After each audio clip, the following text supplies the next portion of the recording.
And does this video capture truthfully the situation that you found yourself in on that day? Yes, and in multiple other occasions. Understood. This is how motherfuckers get woke up when they don't do their goddamn job. I do my motherfucking job every day.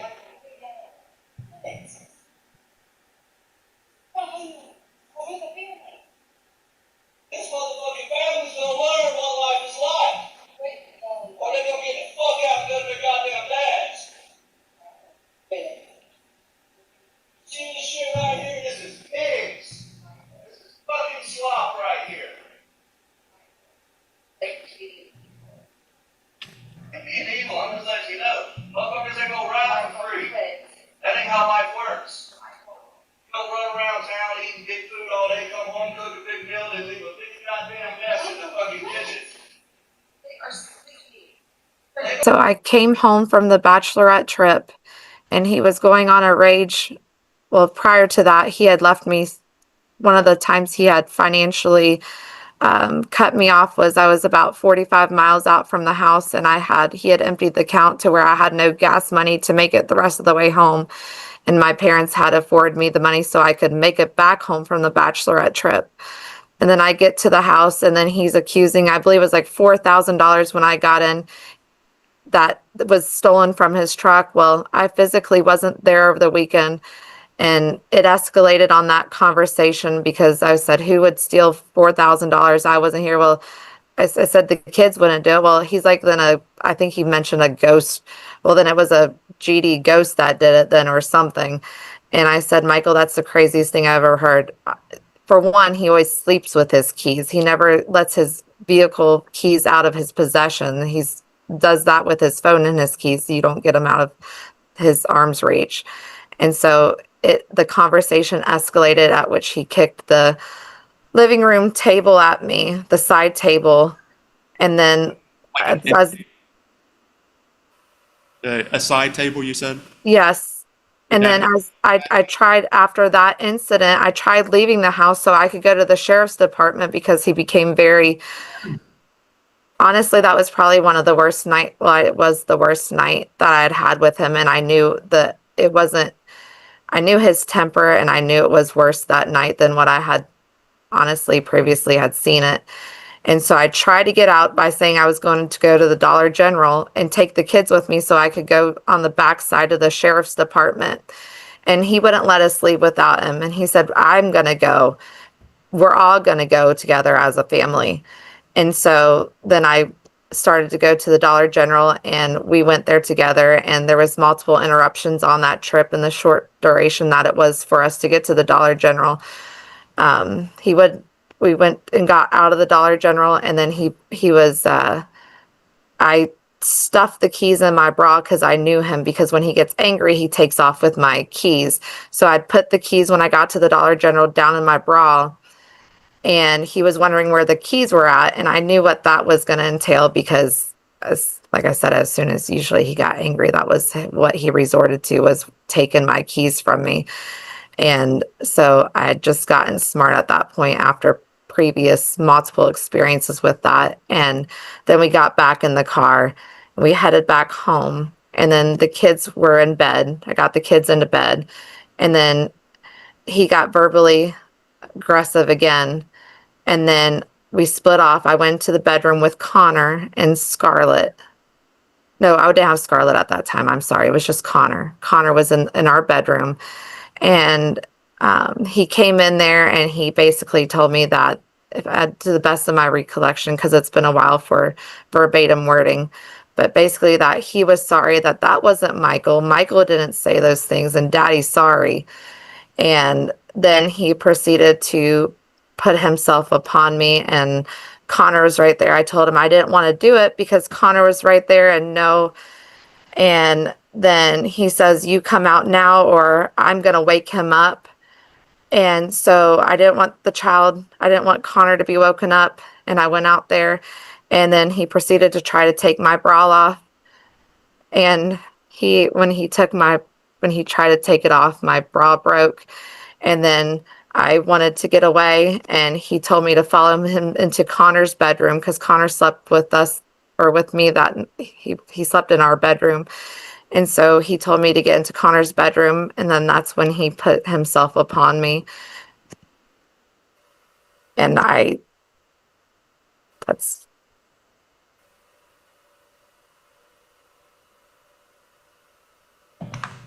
he did until he came. And then the next morning, as soon as I knew I could get out when he was asleep, I packed up the kids and I went to the police station.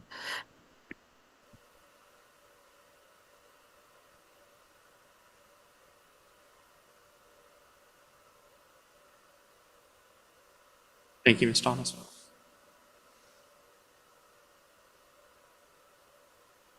And just for the record, I've got to ask, about when did that happen? Date range? That happened on September 21st. And I think I might have gone, I'm just roughly guessing, between 5 to 7 p.m. that night. It was when it all started, when I got home. And that was 2025?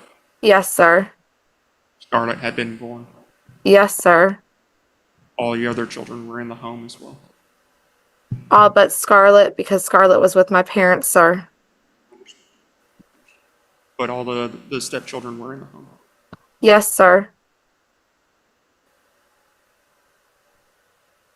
Ma'am, do you feel comfortable with what you've seen happen and what you've had happen through this relationship?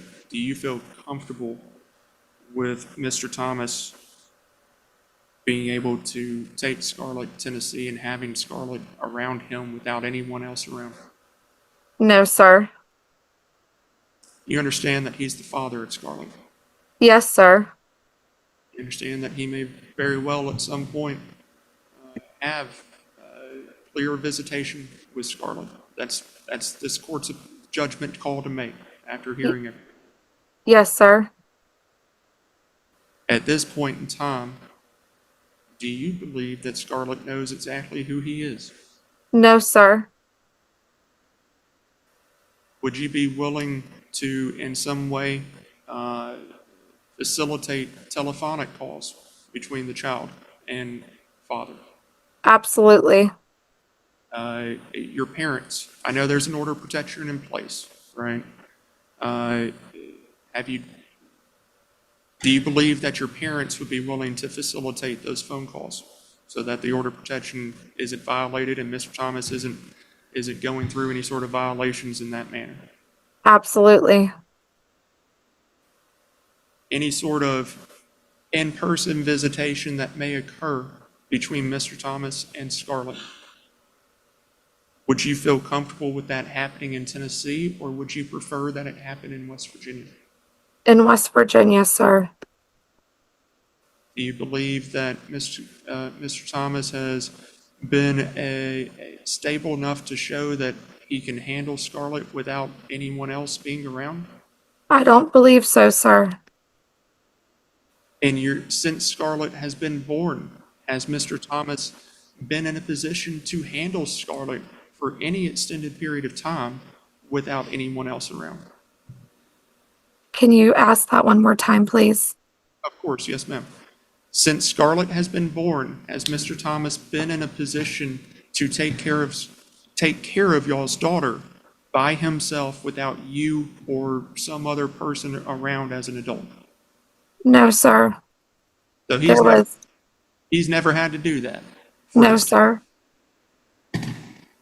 In fact, you've asked him to do it. Again, you've asked him to do it, and he said no. Yes, sir. And there was sorry. No, go.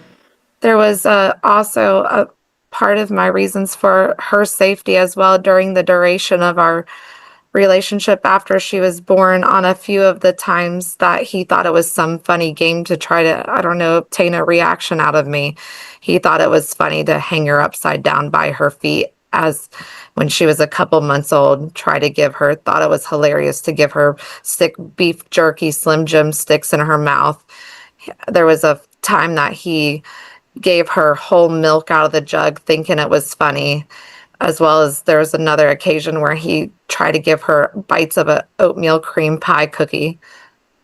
Were at that period of time, was Scarlett on any sort of solid food like that? No, sir. At that period of time, she was very young. Yeah, she was 3 months old at the time. And you expressed displeasure about it?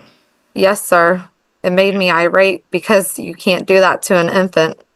And did Mr. Thomas change his behavior in any way? No, he just laughed and thought it was funny. And we heard from that video earlier that you may have your own parenting style. Does Mr. Thomas care about what your parenting style is? I'm sorry, what was that last question? We heard from the video earlier that you may have your own parenting style, but does Mr. Thomas care about what that parenting style is? No, sir. Does he care about what you want as a parent? I don't believe so, sir. And as far as your other children, he claimed that those other kids were being truant and that you were letting them just not go to school, period. Was that accurate? No, sir. I can recollect 2 times that the arguments were severe enough where he woke up the whole house during the nighttime, and they were kept up till 2 or 3 o'clock in the morning because of his rants. And on those 2 particular instances that he woke up the house, I did not make my kids go to school that day, sir. Was there ever any charge of truancy that you're aware of for any of your kids? No, sir.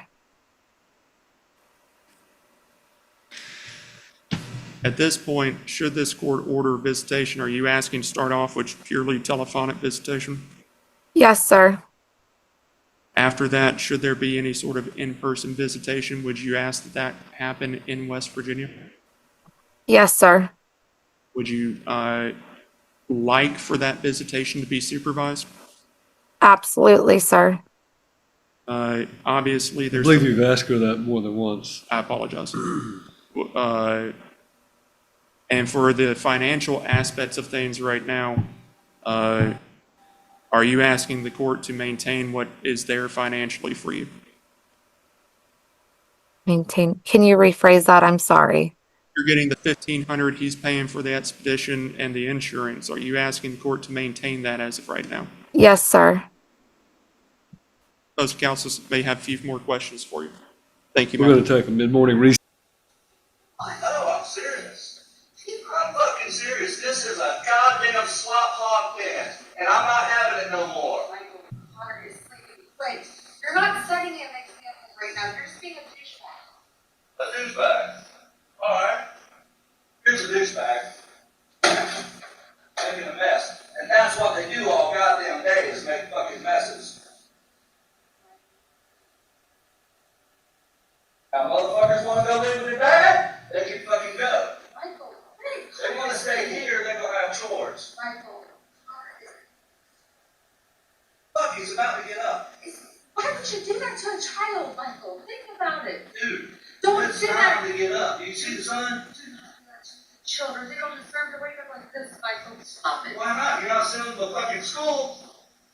Motherfuckers can't even get off their ass and go to fucking school. Really?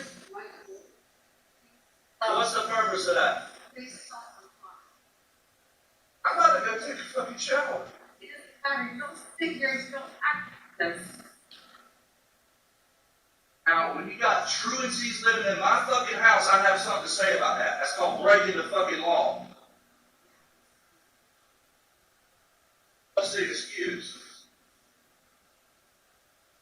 What's the excuse? What is the excuse? What is it? Answer the question. Oh. Why don't you answer the damn question, Rachel? Oh, I'm not gonna be brought in on this, okay? Well, go to your fucking dad's house, and when you motherfucking leave, they're not coming back.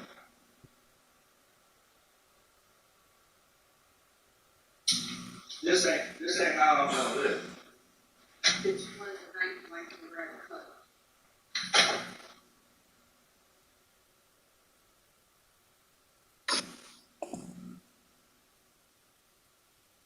Ms. Thomas, did you recognize that video? Yes, sir. Did you recognize the audio? Yes, sir. And again, just to make clear, was that an accurate representation of the interaction you had on that day? Yes, sir. And from that, I think I'm not an electrician or very handy whatsoever, but I think there was a reference to the stove and eating cold meals. Is that right? Yes, sir. And how long was the stove unusable after that? 7 days. And who was in the house during that period of time? Me, Scarlett, Brian, Dominic, and Connor. Did you need that stove to be able to warm up things for your children, his stepchildren? Yes, sir. Did you need that to be able to warm up things for yourself? Yes, sir. Did you need that to be able to warm up things for Scarlett? Yes, sir. I know that she was breastfed, but did you, some people, and I don't know what you did at this point, but did you pre-pump and freeze and things like that? Yes, sir. And so if that was done in that manner, did you typically warm up water on the stove to? Yeah, typically I used a pan of water on the stove and got it boiling, then I would sit the frozen breast milk pouch down in it, sir. And you were unable to do that during that period of time? That's correct. What adjustments did you have to make in taking care of, I'm going to concentrate on Scarlett here. During those 7 days, what adjustments did you have to make to take care of her and make sure she was fed? Well, I either nursed her off of me or I ran the frozen pouches underneath the sink in the water in the sink, sir. And, Your Honor, I've got that on a flash drive. I'll make that an exhibit. All right, mark it as the next in order.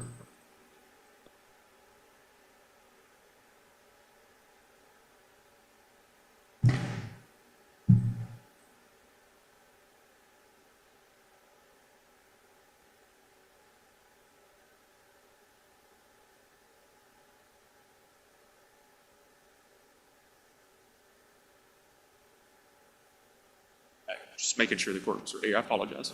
All right, well, Ms. Thomas, I think you started off before that video got played of saying that this was one of several examples of what happened in your home. Did I hear that correctly? Yes, sir. Was the behavior that we heard on that video, was that out of the ordinary? No, sir. About how often would you say that your spouse would get angry and behave in a similar manner? I would say it probably at least 4 or 5 times a month, sir.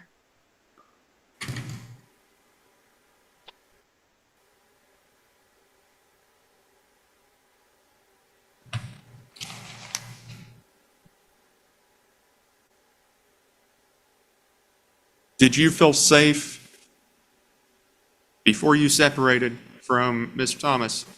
Did you feel safe in that home? No, sir. Before you separated from Mr. Thomas, did you feel safe for your children, his stepchildren? No, sir. Before you separated from Mr. Thomas, did you feel safe for Scarlett? When I was separated from him, is that what you ask? Right before you separated, were you feeling safe? No, sir. After you separated, there were instances as well of him violating the order of protection, COR, whatever it might have been, violations being brought against Mr. Thomas. Is that right? Yes, sir. And one of those had to deal with the vehicle as well. Is that correct? Yes, sir. What vehicle do you drive? A 2024 Ford Expedition. And who bought that vehicle? Who bought that vehicle? Michael. And what was your understanding of that vehicle? Was it his vehicle that he primarily operated? Was it a gift to you? Did you primarily operate it? How did that work on your day-to-day life? It was a Valentine's Day gift to me to use. I used it all the time, sir. That was your main form of transportation? Yes, sir. And after the order of protection had been entered, was there an instance that that vehicle was taken? Yes, sir. And were you aware that Mr. Thomas, was taking the vehicle on that instance? No, sir. And where were you when that happened? I was taking my 16-year-old daughter, well, she was 15 at the time, up to a orthopedic appointment up in Nashville at the doctor's office. Now, is during that time you had no communication with Mr. Thomas, is that correct? That's correct. And during that time, you were going to an appointment for what would have been his stepchild at that point, correct? Yes, sir. Was Mr. Thomas listed on the paperwork for the stepchild, or should he have gotten any sort of notification about the appointment being made for that day? No, sir. And so you went there, and I'm assuming you drove the expedition, is that right? Yes, sir. When you came out, was the expedition there? No, sir. It was gone. And did you see another vehicle there? Yes, it was his white Ford Super Duty truck. And do you know, sitting here today, how Mr. Thomas found out that you were there on that day at that time to take the Ford expedition?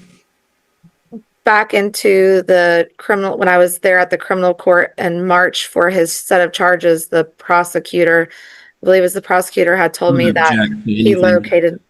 Hold on just a second. We have an objection. And I will rephrase my question because I think it's going to be a hearsay objection and I All don't right, sustain the disagree. objection.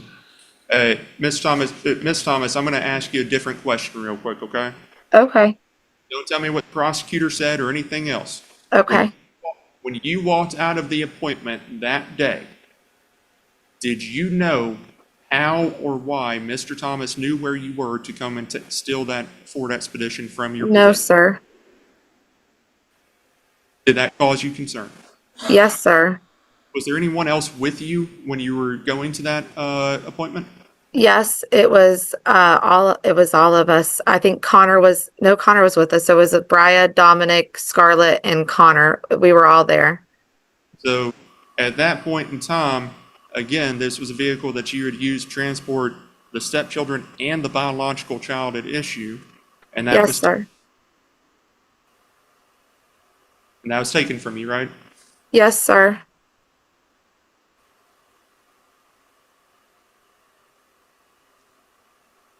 I want to go back to kind of the anger aspect of things for just a second. Well, describe something to you that you've also sent to me. Did you receive a check from Mr. Thomas dated for July 1st of this year for $1,500? Yes, sir. And was there something written in the memo line for that? Yes, sir. Remember what that was? Lies and stealing. It says telling lies and stealing, and that's what the payment was for, right? Yes, sir. Are those, I'm passing that up, and if I may make that an exhibit, Your Honor. Are those types of comments things that Mr. Thomas would make to you routinely throughout y'all's relationship and marriage? Yes, especially when I believe he was in delusional rages that he would sit there and accuse, for instance, my 16-year-old daughter, well, she was 15 at the time, of purposely stealing his clothes and taking them to school because that's what 15-year-olds do. That's what she does. That's how she rolls. That was one example. Did any of that make sense to you whatsoever? No, sir, it did not. Why? As far as there were some things said about you from Mr. Thomas yesterday, okay? And I'm referring specifically to Mr. Thomas claiming that you had sexual relations with his older children and pretty much everyone in his company, from what I could tell from his testimony. Do you recall that?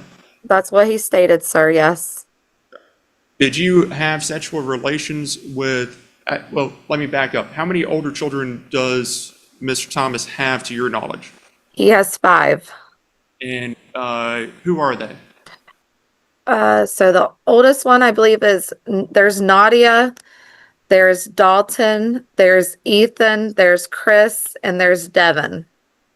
And on any of those 5 adult children, and as you're under oath here today, did you have sexual relationships with any of those children? No, sir. And did you ever admit to Mr. Thomas that you had sexual relationships with any of those children? No, sir. To your knowledge, do any of those children have a relationship with Mr. Thomas at this point? No, sir. Do you keep in contact with some of them? Yes, sir. There was a company, the Clarksville Granite, that Mr. Thomas operates as an LLC. You heard about that yesterday, correct? Yes, sir. And it was your testimony that you helped out with that company, right? Yes, sir. What sort of things would you do for that company? The first thing was phone calls were routed to the business phone was routed to my phone. So any calls that were incoming to the business came to my phone. So I answered anybody that was calling, inquiring about Granite, or there was like local distributors like Cambria and Cosmos and Triton, some suppliers that I also dealt with. There was multiple times that I met with clients at the business to go through stone sampling to pick out what kind of, whether it be granite or quartz countertops they would like. I also met up with a few of the sales reps for the companies for lunches to see about getting their product into our store and what we could do to sell their product better. And there was multiple times that I went with Michael to the job sites and we were there for house measurements. Actually, a good portion throughout our relationship, I was going on measurements and we would do lunch together. And I worked with him that way. And I would work with the builders when they needed something. Then I would just relay the message to Michael if I couldn't answer, or for any prompt needs, I would relay them to Michael to help out as well. That sounds like a lot of duties that you had throughout the business on any given day. Mr. Bellamy, opposing counsel, asked you this question. I'm going to re-ask it. Did you get paid salary? No, sir. You get paid per hour? No, sir. Did you ever receive a paycheck from Clarksville Granite LLC in any way whatsoever? No, sir. You have access, specific access, personal access to the business account or accounts for Clarksville Granite LLC or any other business that was run by Mr. Thomas? No, sir. There was times that he would give me the business credit card to go make purchases with. Outside of those times he gave it to me, I had no access to the account, sir. And were those purchases that were related to the family or to the business directly in terms of purchasing supplies for the store? It was a multitude of reasons for both business and for private use. Because I also heard, I want to make sure you heard yesterday the testimony of Mr. Thomas about how he's able to use that and he uses that for business expenditures. Did you hear that? Yes, sir. You were with Mr. Thomas for some time. Y'all would do things as married couples do, I assume. You would go out to lunch and dinner and entertainment, things like that, correct? Yes, sir. And on those occasions, do you know how Mr. Thomas would pay for those outings? Mostly on his business credit cards or debit cards, sir. Right. So even though it's got a business name associated with it, were the things that you were seeing Mr. Thomas spend money on in the personal life, were they related to the business itself? No, sir. In terms of the marital residence that you were staying at, do you know how certain utilities were paid? Yes, through the business checking account, sir. In terms of your vehicle, the expedition that was being talked about, do you know how that was being paid for? If not, that's perfectly fine. I don't know, sir. Okay. All right. And you heard his testimony previously yesterday of purchasing the 2025 Ford Mustang through the business. You heard that, right? Yes, sir. And were there other vehicles that you know Mr. Thomas to have purchased through the business account? I don't know if he purchased them through the business account, but his vehicles had commercial plates. He had a 2000, I don't believe he has it anymore. I'm not sure, but he had a 2020, I think it's 2023 Ford F-250 Super Duty truck. He has a 2017 silver Ford F-150 truck. He has 2 box trucks at the work. When I had left him, he had the 2 box trucks, and that was his vehicles. And my expedition. Understood. Did your expedition have commercial plates on it as well, or no? Yes, sir.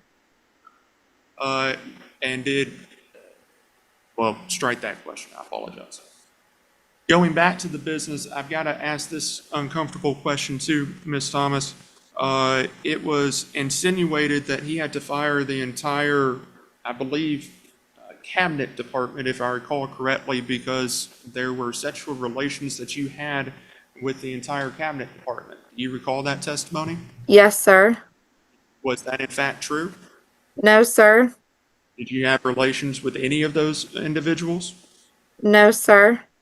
Was there anyone from the company that you had inappropriate sexual relations with in any way? No, sir. When Scarlett was born, or after Scarlett was born, did Mr. Thomas deny paternity? Yes, sir. And is that why there was a paternity test that had to be done? That's correct, sir. Did he do that to you? Did he say anything about him denying paternity prior to this litigation beginning? No, sir. Did you have any doubts as far as paternity in terms of Scarlett? No, sir. Give me just a moment, Your Honor. I apologize.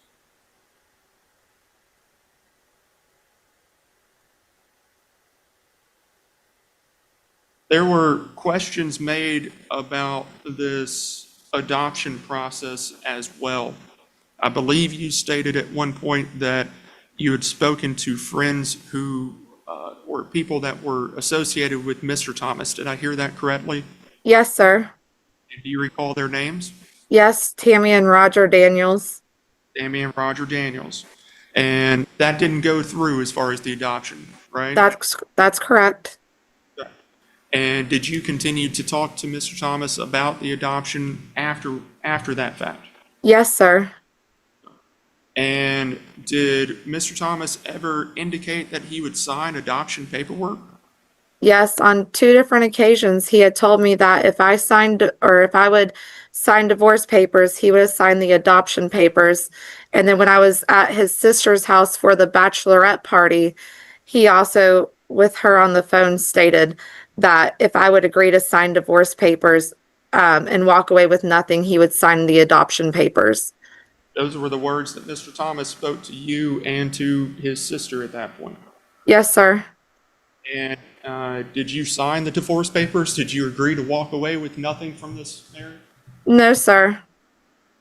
But your understanding from Mr. Thomas's statements were if you sign divorce papers, he'll sign the adoption papers. That's what he said, sir. Yes. Now, were there other communications where Mr. Thomas talked about not adoption, but abortion? Yes, sir. And how many times did that occur? Was that a one-off or did it occur on multiple occasions? It probably occurred around 2 to 3 times, sir.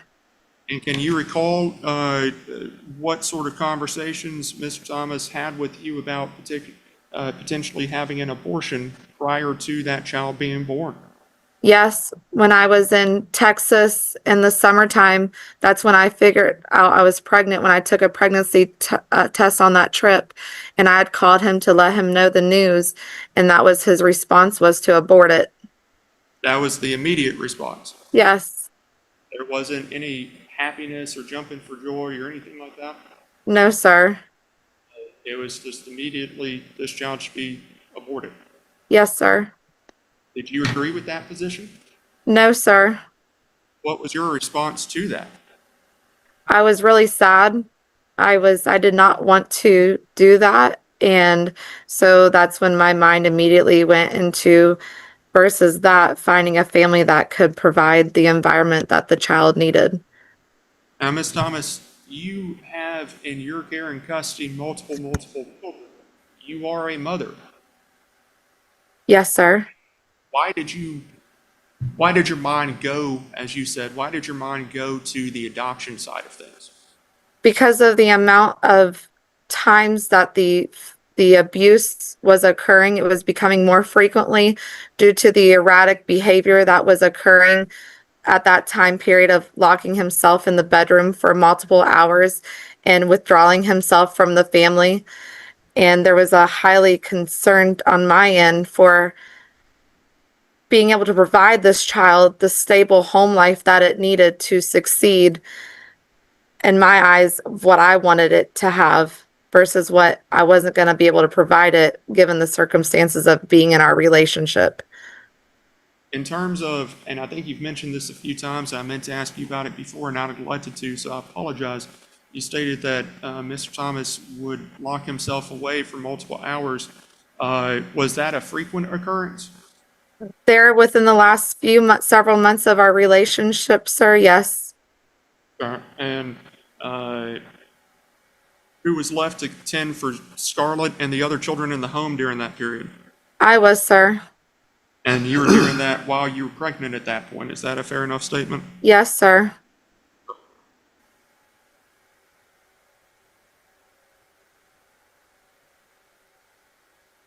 I believe that Mr. Thomas was charged with certain criminal actions. Is that your understanding? Yes, sir. And those actions stem from the relationship that y'all had together. Is that right? Yes, sir. And I may be wrong about this at one point, but was there an allegation of sexual assault? Yes, sir. When did that allegation, do you recall that incident? Let me start there. Yes, it happened the night I got back from the bachelorette trip. That would have been the night that you got back from the bachelorette trip that you talked about where he didn't have Scarlett. Funds were taken out. It was 3 days, all of that we've been over. Yes, sir. And I believe that criminal charge has been is not being prosecuted any longer. Is that your understanding, or do you know? That's correct, sir. No matter whether Mr. Bellamy asked you about things in terms of whether or not Mr. Thomas has been violated on his probation or whether or not he's been arrested for certain things after September 2025, were there things that Mr. Thomas did that never resulted in criminal charges being brought against him Yes, sir. in terms of the relationship between the two of y'all? Yes, sir. Call the police every time he picked something up and threw it? Can you repeat that, sir, please? Of course, of course. Did you call the police every time he picked something up and threw it through the house? No, sir. Call the police when he threw the vape cartridge, I believe it was, while you were holding Scarlett? No, sir. Did you call the police when he made it to where the oven wasn't working? No, sir. So there were times where the police just weren't called. Is that a fair enough statement? That's correct, sir. The police were called and you did make statements to police regarding the sexual assault aspect of things, right? Yep, yes, sir. And you understand you're under oath here today. Can you tell the court what happened during that? Yes. So as you sit here today, you have no new information from September 2025 to current with respect to Mr. Thomas. I do, sir. Okay, and what is that? He got arrested back in Georgia in the month of February for speeding, going 101, I believe, in a 70-mile-per-hour zone. And that was when they arrested him. They found out that he had an active arrest warrant in the county of York in South Carolina. They extradited him after he spent, I think it was 8 days in jail down in Georgia. They extradited him for a felony assault charge against a woman that I'm unaware of who she is. And he served there until he was, I believe he bonded out or whatever the term is with that. And that was for aggravated assault in the second degree. He was also arrested you said from the events of September to current. He was arrested for a violation of the protective order when my daughter and I had an appointment to go to in Nashville. He took my vehicle out of the parking garage, at which the detective that was on the case at the time had gotten video surveillance of him taking my vehicle after I had arrived there to leave me stranded there with no vehicle. Metro PD put a bolo out for the vehicle, and he got arrested in Montgomery County for taking the vehicle. And I believed at that time, I could be inaccurate, but I believe that's when they arrested him for the domestic assault and the violation of the protective order. There was also another arrest for violation of his, I think it's restriction of his bond. Trying to recall some more things. And so that was all around that, the violation of the protection order that he was arrested for and entered a no contest plea to. That was on or around that September 2025 timeframe. Is that correct? I think the majority of the violations, because there was multiple times that the police were called out to the property. I think a lot of it was done in October, the month of October, I believe. And then the other incidents you mentioned, the speeding, the warrant for his arrest in, I believe you said Georgia. Do you know when those violations occurred? February 8th, I think, is when he got arrested in Georgia. Not my question, ma'am. I'm asking, do you know when those violations occurred? When he allegedly broke the law in those states?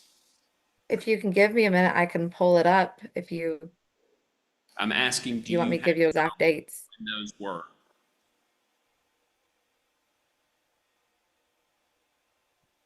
I'm sorry, can you repeat yourself again?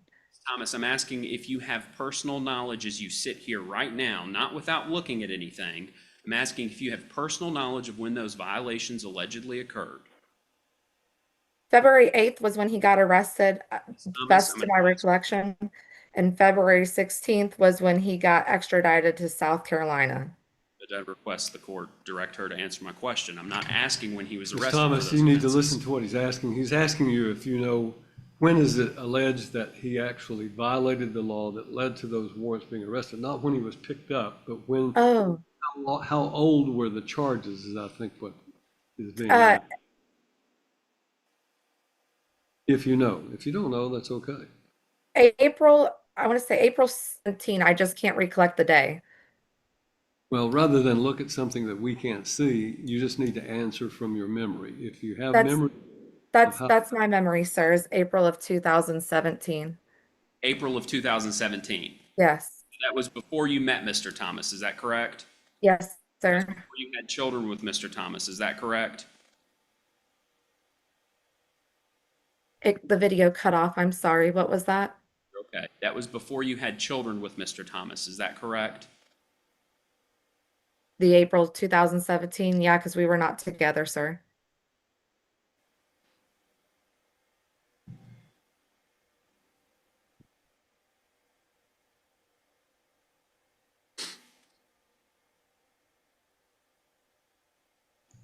The adoptive parents in Colorado, do you know who they are? Yes, sir. Do you have a personal relationship with them? Yes, sir. Do you know who they were prior to the adoption placement? No, sir. So did you meet them through the adoption agency? Yes, sir.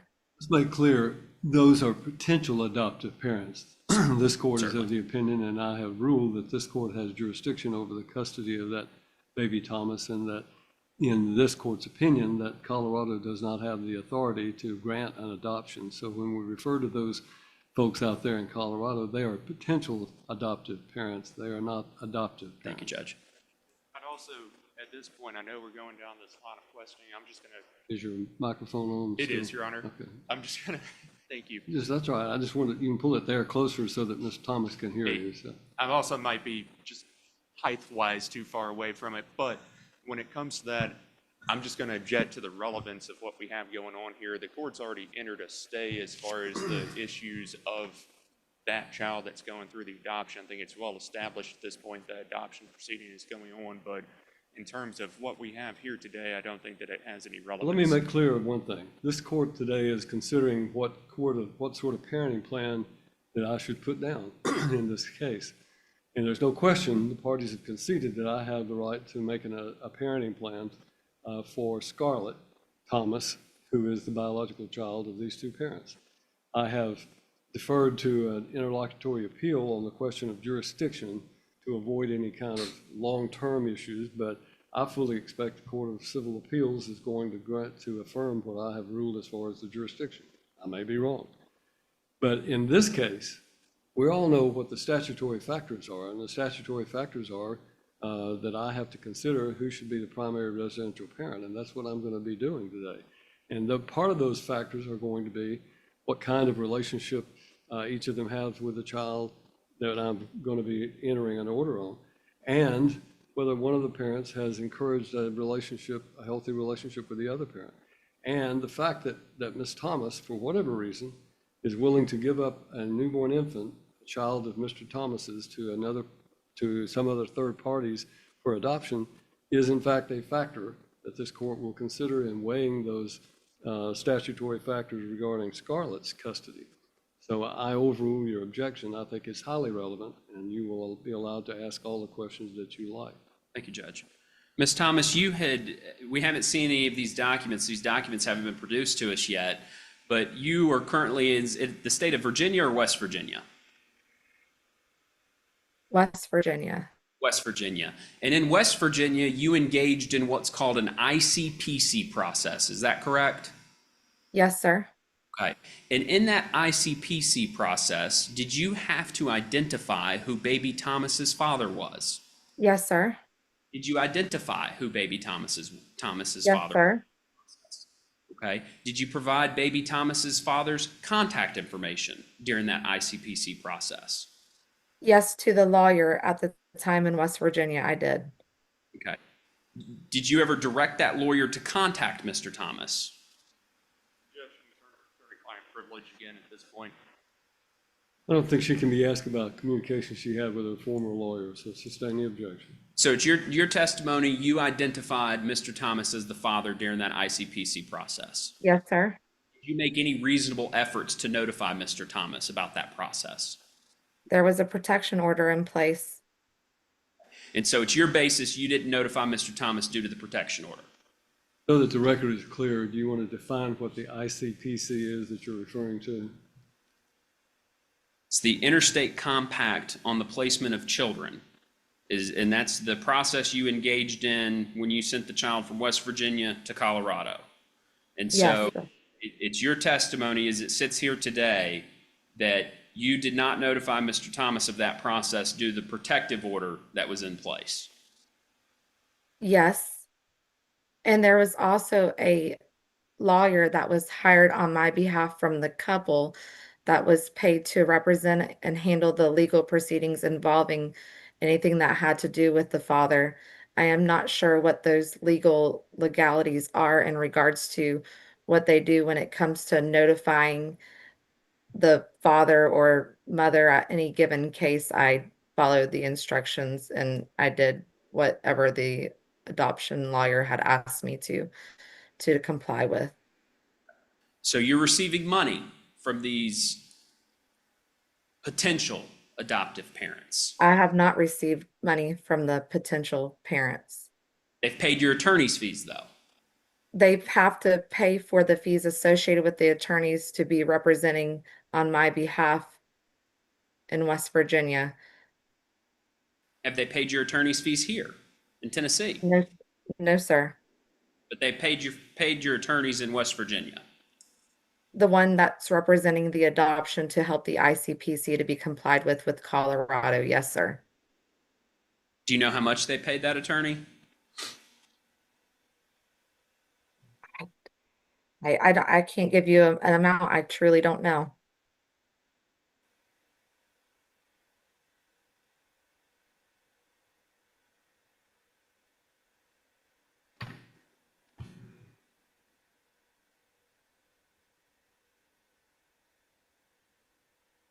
Ms. Thomas, what is your current school schedule?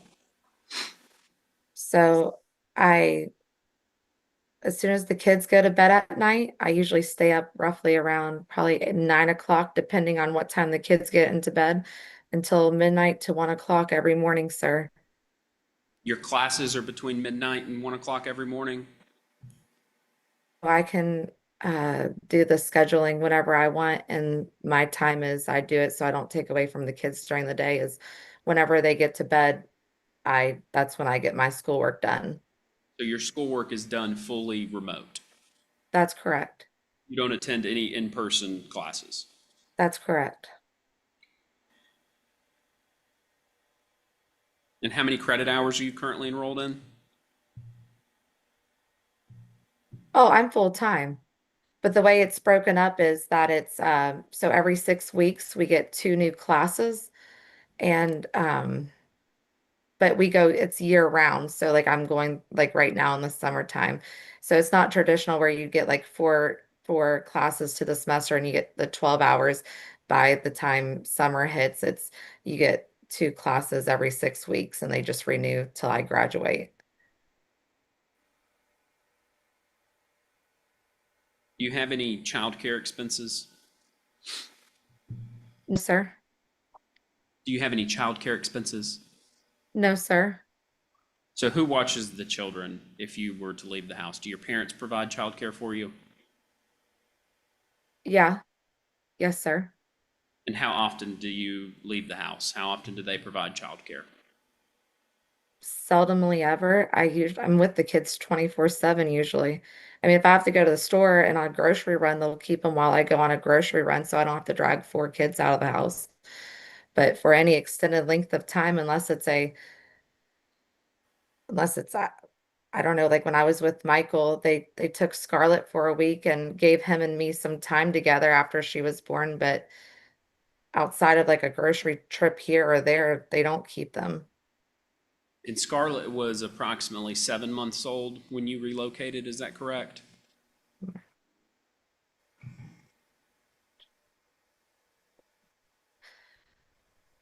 Yes, about 7 months old. And during those 7 months, did Mr. Thomas interact with Scarlett? Yes, sir. Did he help feed her? Yes. Did he help change her diapers? No. Did he provide for her?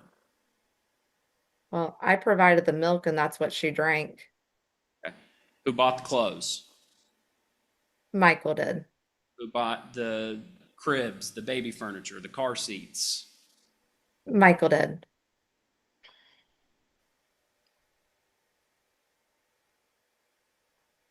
Judge, if I may just have one You moment. may.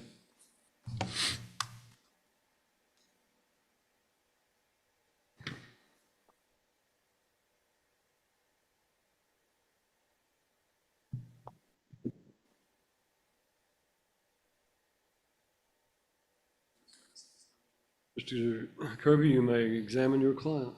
Thank you very much, Your Honor.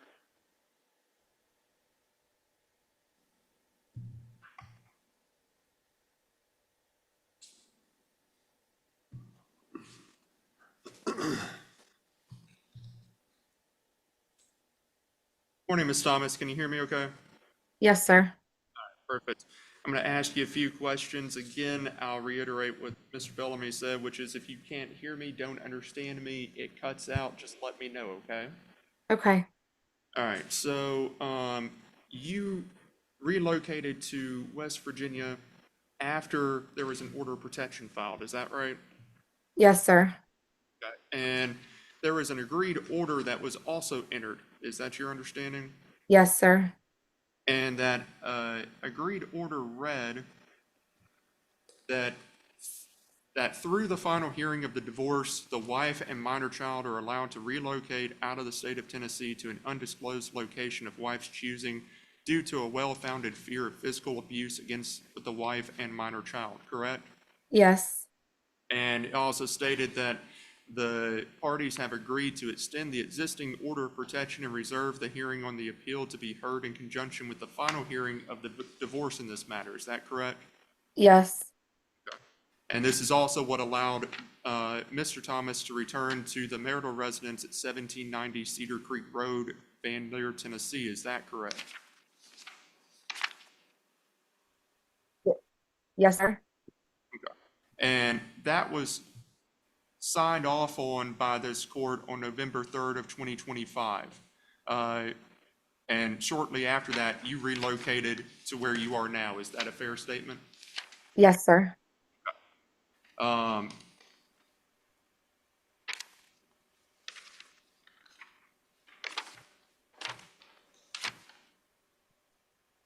Now, I want to talk about where Mr. Bellamy left off, okay?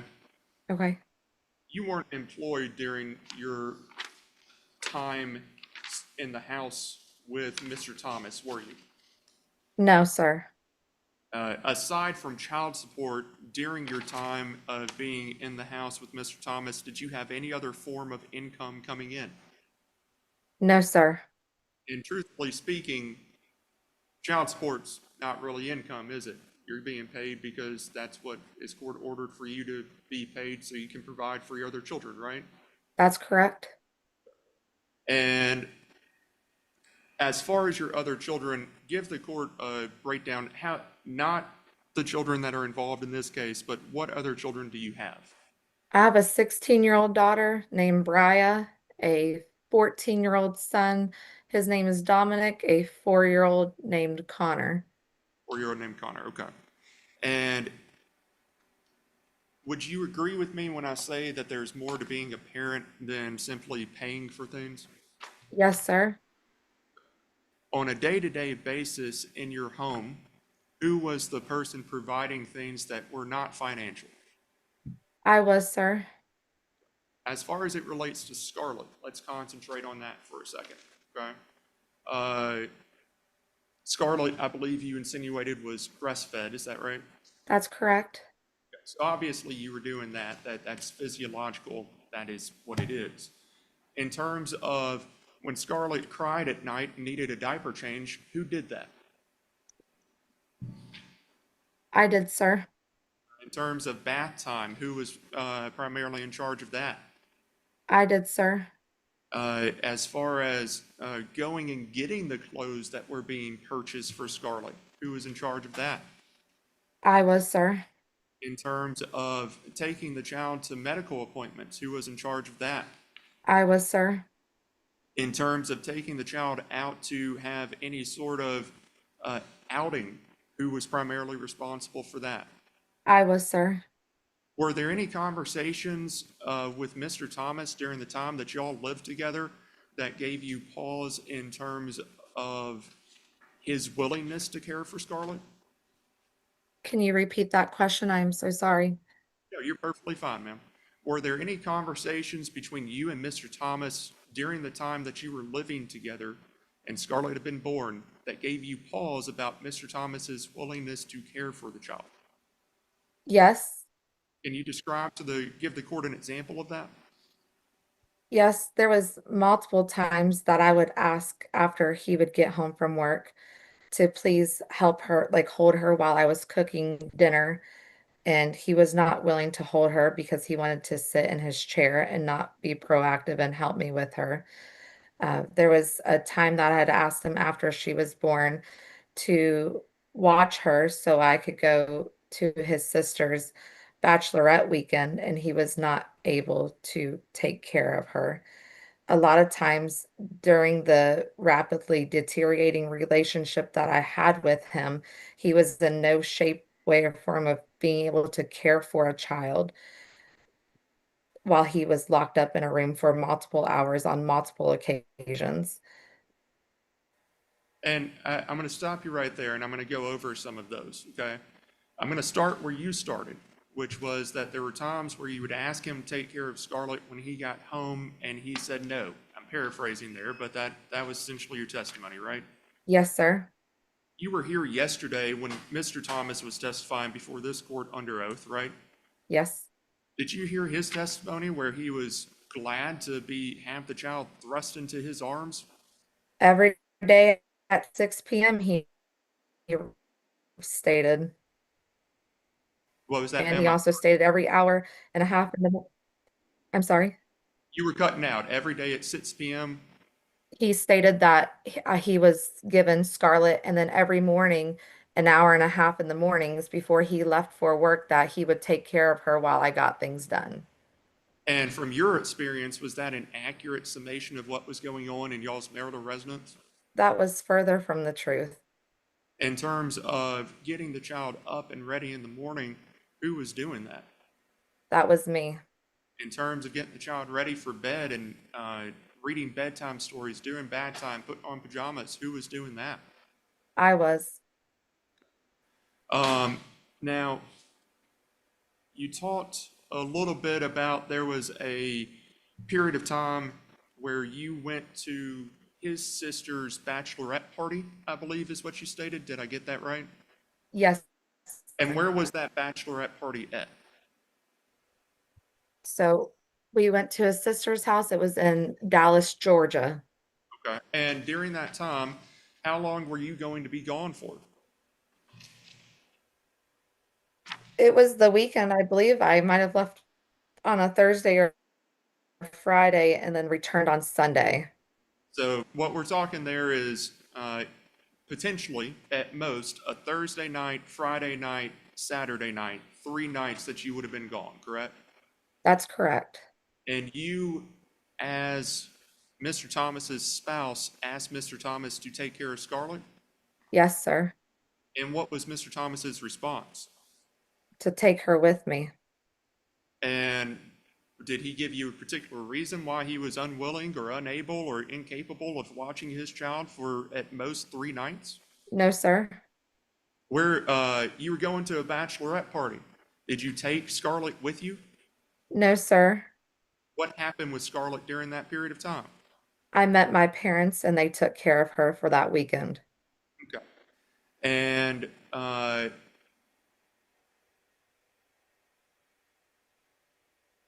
sorry, my laptop shut off there. I apologize. Did any of your other children go with you during that period as well?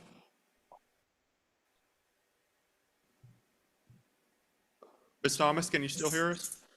Stayed at the house. I'm so Yes, sorry. I can hear you. You were cutting out on us. Where were the other children at that point? Okay. The two older children were with Michael, and then my 4-year-old was with his dad. Okay. And the 4-year-old would be Connor, is that right? That's correct. Okay. Have you had issues in your relationship with Mr. Thomas on how he treated you? Yes, sir. Okay. Y'all got married in, I believe you said it was April of 2024, is that correct? That's correct. And were you having issues fairly soon after that? Yes, sir. Let's talk about your family. Did you have a good relationship with your family? Okay. A consistent form of communication with your family prior to your marriage with Mr. Thomas? Yes, sir. What about after your marriage to Mr. Thomas? At the beginning of our marriage, well, actually, the month prior to our marriage, after I came back to him, after we had broken up, he made me choose between him and my family and had me cut off contact with my parents How long did that, from the how long, months of February to July. understood. Go.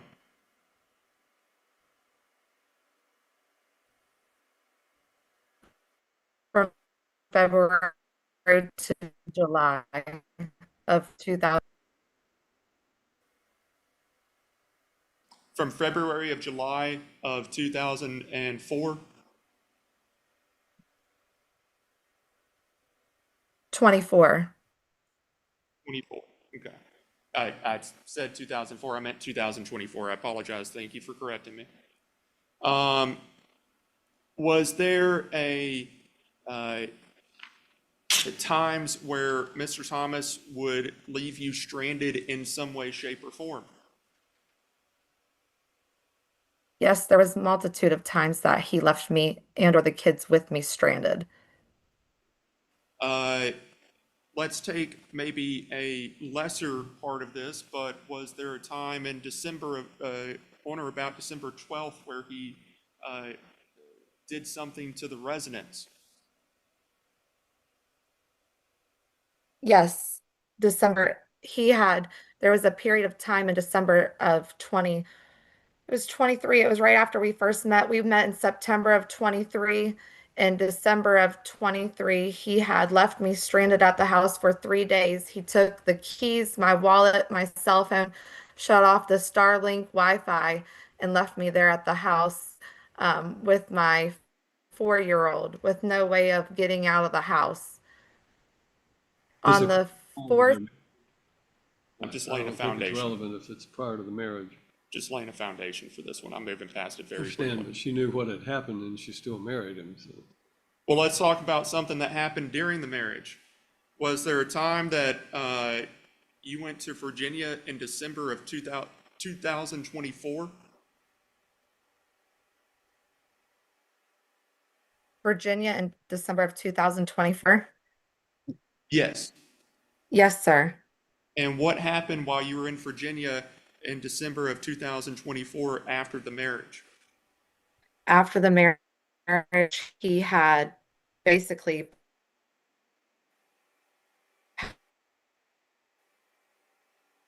packed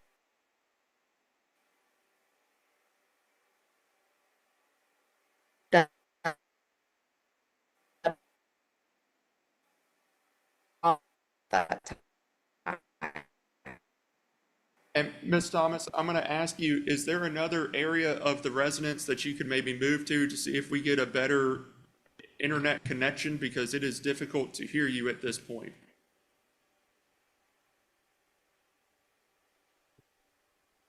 Yes, sir. Okay, I can Can you hear you hear me better. now?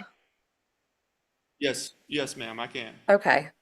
And just for the Okay. record, because I know I had you move areas, just for the record, is there anyone else that is around you in the area that you are at right now? No, sir, I'm in a basement. Okay, so there's no one else that's there to interfere with your testimony? No, I can show you if you all would like. No, you're under oath. That's perfectly fine. Now, you were describing the incident that took Okay. place in Virginia after y'all's marriage. Please start that again because I did not hear any of it. I apologize. Yes, sir. It was just another one of the times where he would threaten to kick me and the kids out. And at that time, he was telling me he was going to get a U-Haul and move all of our belongings outside of the house. And that we were going to have to figure out and to have daddy come and get our stuff to move it back to West Virginia. And were y'all staying in a hotel at that point? When you were, Not at that point, no. We were at my parents' house in West okay. Virginia. Was there a time where you stayed in a hotel in Virginia? There was a time that we stayed in a hotel in Georgia. There was 2 separate occasions in Georgia after we were married that he left us stranded there at the hotel. And when did those occur? One was in, I think it was May, I would say roughly May of 25. It was for my sister-in-law's baby shower. We were down there and I had been up all night with the baby, just like I normally was caring for the child. And it was about 6:50 that morning, I finally woke him up in the hotel to help me with her because I was so exhausted. And he told me to shut the blank up and to shut the blanking baby up and to let her cry it out. And then it escalated and he had left the hotel. He had, When Mr. Thomas left, did he take anything with him? yes, he took the vehicle and his like belongings and his stuff with him. Yes, sir. The bag that he had been traveling with, he put in the vehicle and left? Yes, sir. Were you left with a vehicle? Did you have a secondary vehicle at that location? No, sir. And who was with you while you were at that hotel? It was me, my son Dominic, and my son Connor. Was Scarlett with you? Oh, yeah, Scarlett too. Yes, Okay. sir. So you had your 2 kids, which would be which would be and would have been at that point Mr. Thomas's two stepchildren, and the child that y'all have in common at that point, Scarlett, is with you. Yes, sir. And what happened next after that? Did he immediately return? Was he back in 5 minutes and apologizing? No, he wasn't. He actually packed up and headed to his sister's, and I went and tried to call him numerous times. He wouldn't answer my calls. And at that time, I was trying to figure out how am I going to get out of here because he had took our vehicle that we had drove down there with away. And when I went to go try to purchase the kids and I lunch that day, he had drained the account.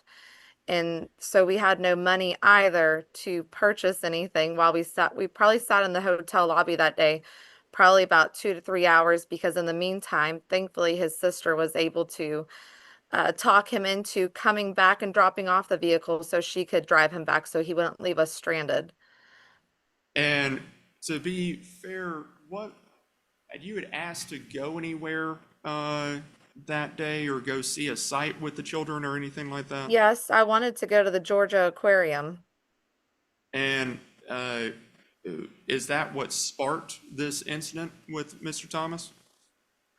Initially, before the trip, I told him I wanted to go to the Georgia Aquarium, and he was fine with it at the time. And then after we got down there, the whole waking him up at 6:50 in the morning to take care of Scarlett, I think was the escalating spiral. And then it spiraled into, then he blamed it on me wanting to go to the aquarium, that he was not gonna, since he was the man of the house, that he had charge of what was gonna be financed on trips.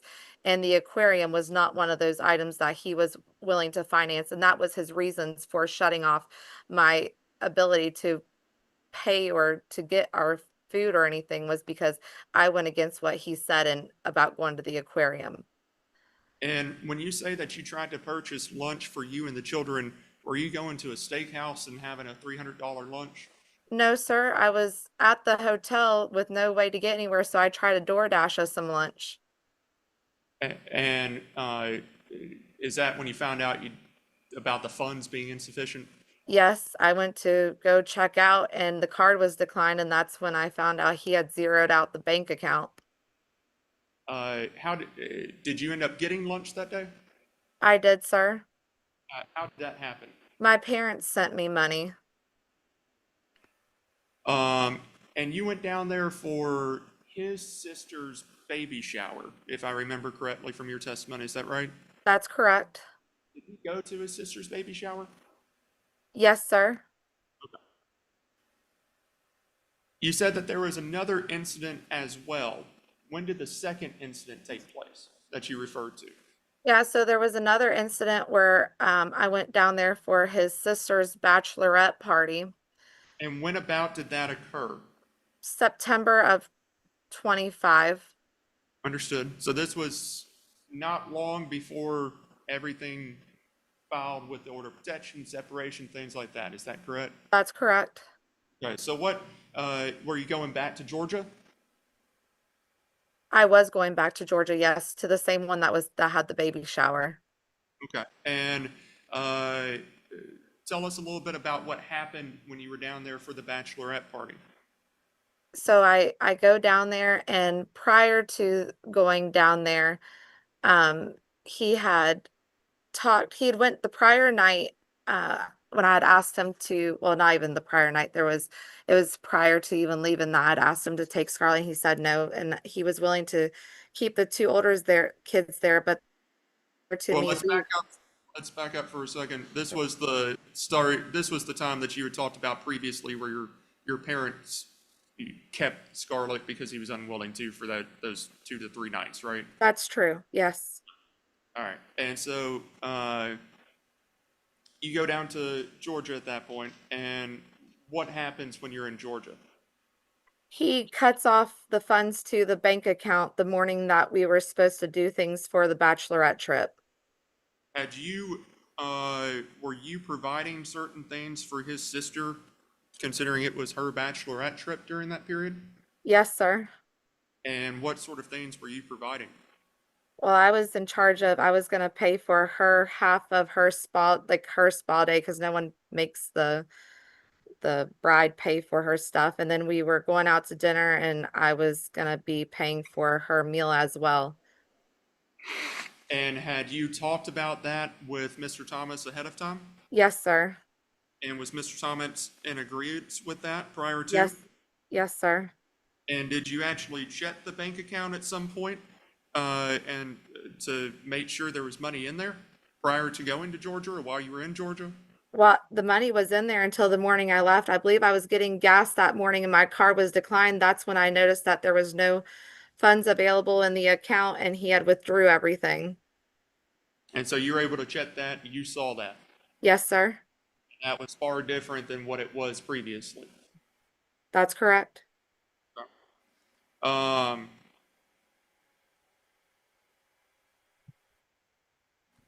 these are two events in which your testimony is that he zeroed out these bank accounts. Are these the only two times that that happened? No, there was been a multitude of times that he has emptied out the bank account unless I meet certain stipulations that he has me meet, and then he'll end up putting it back in. Did he do it, did he empty out the bank account in May of 2025? May of 2012, sorry. Yes, sir. May of 2025 or? May of 25. Let me recollect, sir. May of 25. Yeah, that was when his the baby shower was. That's when he emptied out the bank account at the baby shower. Was there another time in August of that same year? Yes, sir. Was there another time later in September? Yes, sir. Were there times before that as well during the marriage? There were several times, most of the time when he would get in his rages and he would get angry and lose control, then he would cut off the finances and or take my car keys with it. When you say that there were certain stipulations that you had to meet in order for him to then put money into the account, can you give the court an example of what those types of stipulations were? Yes, send him nude photos of myself and or perform favors for him. I would say sexual favors. Yes. And I'll note for the record, Mr. Thomas laughing in the background as she's testifying. When it comes to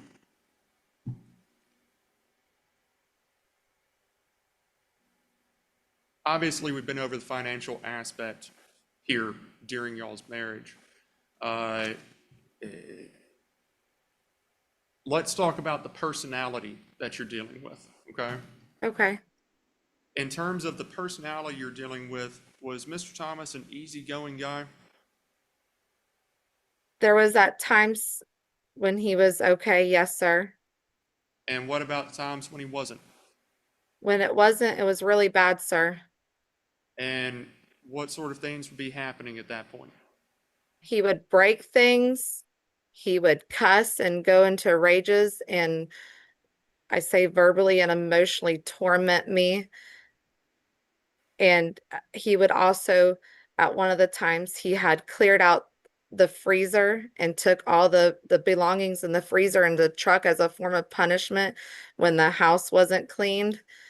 There was a time when he had the 3 days that he had left me stranded at the house, that he too at that point had cleared out the fridge.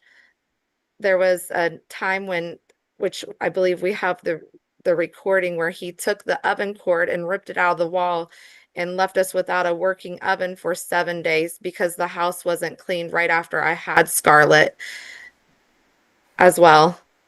And I want to lay a couple extra questions on you for all of the things you just described to the court, okay? Okay. All you just described, did all of those things happen after y'all's marriage? Other than the 3 days that he left me stranded at the house and wiped out the freezer, all those happened after the marriage, sir. Okay. And during those times, did you have your children, who would have been Mr. Thomas's stepchildren, in the home with you? Yes, sir. And on some of those occasions, you talked about at least one of those occasions occurred after Scarlett was born. Yes, sir. I'm going to get to the video in a moment, but I want to ask you some more things about how he would interact with you, okay? Okay. You said that he would throw things or break things. I can't remember which word you used, so I apologize. Did that happen on one occasion, multiple occasions? Multiple occasions. And did that happen after Scarlett was born as well? Yeah. Yes, sir. Did that happen in front of Scarlett? There was a few times that it happened in front of Scarlett. Yes, sir. Did it happen on those occasions where it happened in front of Scarlett? Did it happen ever when you were holding Scarlett or while you were trying to take care of Scarlett? He threw a vape pen bottle at me when I was holding Scarlett. Okay. Um, He had also tried to wrestle papers out of my hands when I was holding Scarlett. and so we understand that Mr. Thomas is here asking for his motion is asking for basically emergency custody of Scarlett, correct? Yes, sir. You understand that as far as why we're here today, right? Yes, sir. And during those times that y'all were having these issues, did Mr. Thomas appear to be worried about the safety of Scarlett? No, sir. Did Mr. Thomas appear to be worried about the safety of Scarlett when he left you stranded without any money and food? No, sir. Hold on just a second. Appear to be worried, I think it does call for speculation. If that is on, you got to touch that base of that to make sure it's on. I've got it on now, There you Judge. I can rephrase on that, Your Honor. When Mr. Thomas would throw things in the home, were you worried about the safety of Scarlett when he was doing these things? Yes, sir. When you were left without money and without transportation in a different state, were you worried about the safety of Scarlett during these occasions? Yes, sir. Is Mr. Thomas, when he gets into these fits, some people just break things, some people just throw things. Would he still be calm in the way that he's talking to you, or would he yell? He was a screamer, sir. Did he say certain things to you, call names, make retorts to you?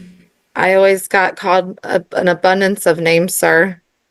And Your Honor, I always ask before doing this in any court, but I'm going to ask her what those names were for her recollection. Do you want her to say those outright, or do you want her That to is clean your it up? choice. I am old enough that I've heard every word that you can imagine having been used between two people, so if you want it as a part of the record, then go for it. I do, Your Honor.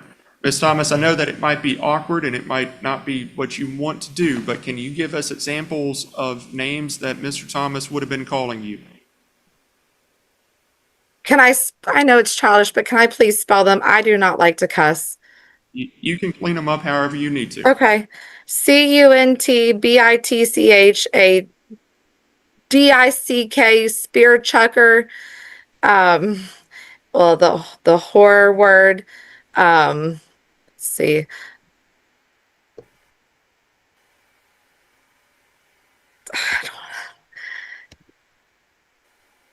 He called me a PUSSY liquor.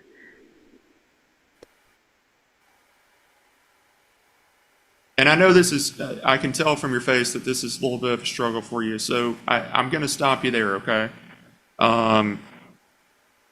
These things that you've described, as far as these names that you were being called, were these happening in front of your children, Mr. Thomas's stepchildren? Yes, sir. Were these things, I know that Scarlett was young, I get that, but were they happening in front of Scarlett as well? Yes, sir. You sent me a video at one point of an interaction that you had with Mr. Thomas. Do you remember that video? Yes, sir. And do you remember about when that video was taken? I think it was about May of 25, sir. I'm going to play that video for you. Do you recall the video itself? Yes, sir. I'm going to play it while I'm sitting here next to the microphone so that you can identify it, and then I'm going to play it for the court, okay? Okay.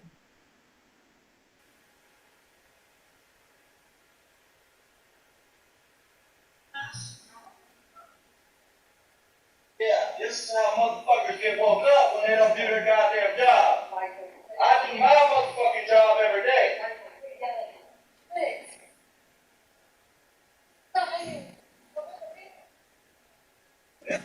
Now, I'm going to stop it right there, okay? Do you recognize, I heard two voices in that recording. Do you recognize the two voices? Yes, sir. Who are those two voices? Mine and Michael's. And you heard the testimony of Mr. Thomas yesterday, right? Yes, sir.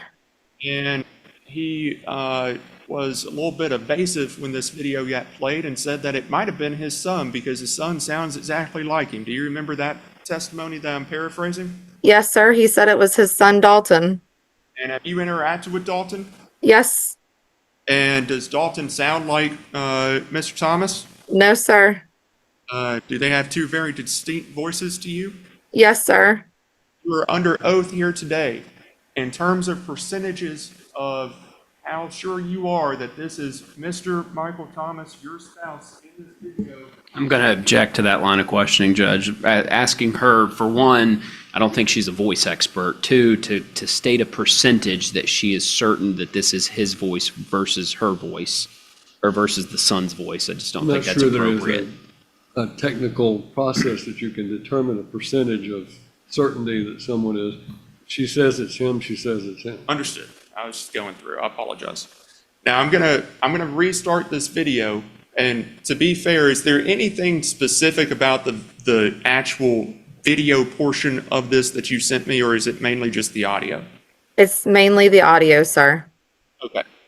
Who took this video? My daughter did. Okay. And you were present when this was happening, right? Yes, sir. And does this video capture truthfully the situation that you found yourself in on that day? Yes, and in multiple other occasions. Understood. I'm going to restart it and then play it for you, okay? All right. This is bullshit. You see this nasty fucking mess? Yeah, this is how motherfuckers get woke up when they don't do their goddamn job. I do my motherfucking job every day.